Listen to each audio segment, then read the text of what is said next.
Hi, I'm Sarah with Moms LA, and I'm here with Jan Perry, who's running for mayor of Los Angeles. And nice to meet you. We wanted to ask why you want to be mayor and what you can bring to being mayor of Los Angeles. I want to be mayor of the city of Los Angeles to make sure that everybody's family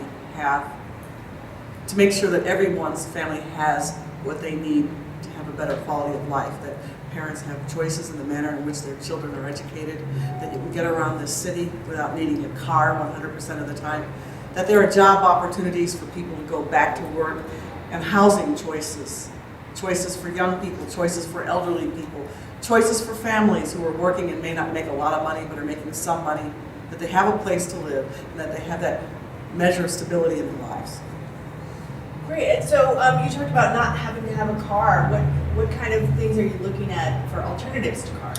Well, we're over here at 31st and Flower, and we are, I'd say 300 feet away from the blue line. You can throw a stone and hit the train as it goes by.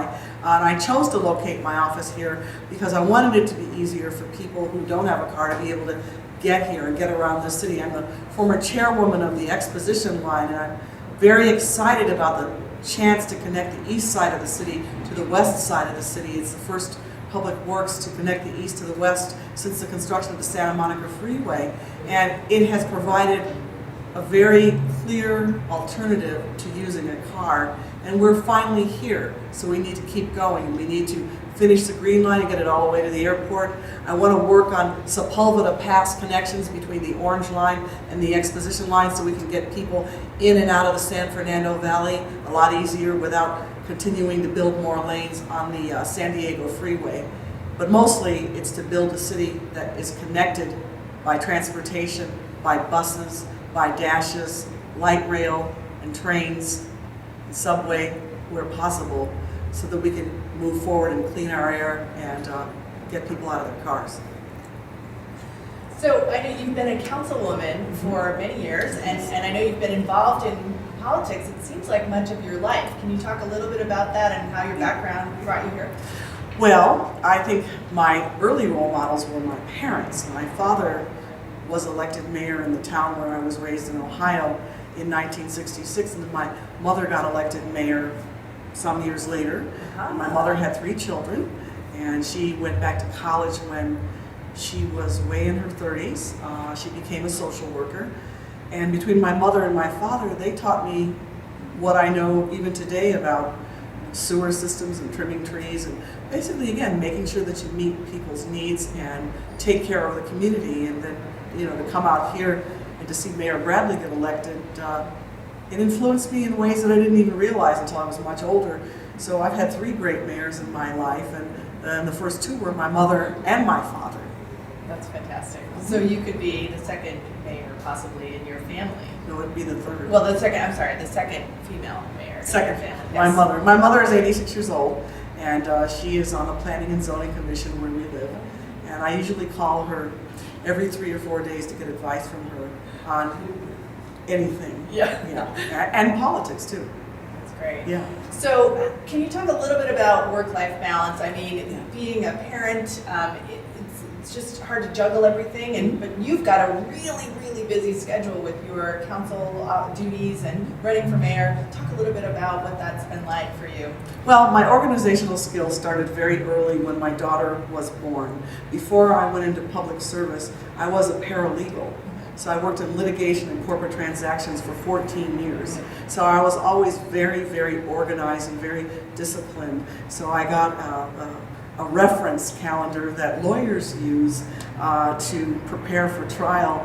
And I'm divorced now, but I was married at the time. And so I negotiated with my husband, who is a lawyer, and we negotiated a work schedule for getting up in the middle of the night and feeding her, and we put it on a reference calendar, and it was all a negotiated process so that everybody knew and in advance what their obligations were. And so I've always worked by schedules and blocks of time, and now that my daughter's older, she's about to come out of college.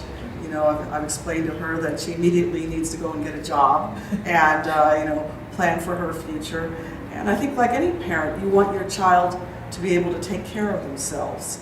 And you know, to be able to communicate, to on their own behalf be their own advocate. And so she's on the pathway to doing that. So it makes me feel very comforted. Oh, that's great. So can you just tell us, what is your vision for the future of Los Angeles? If you were mayor, how would you do something about that? Well, as a mother and someone who wants very much for this city to move forward and for this city to recover, I measure progress through the eyes of younger people and whether they feel there is a reason for them to stay here because they know they will be able to find the job that they dream about and that they'll be able to pursue a career that maybe didn't exist before but does now. I mean, for my daughter, she's getting a degree in journalism and she wants to be a choreographer.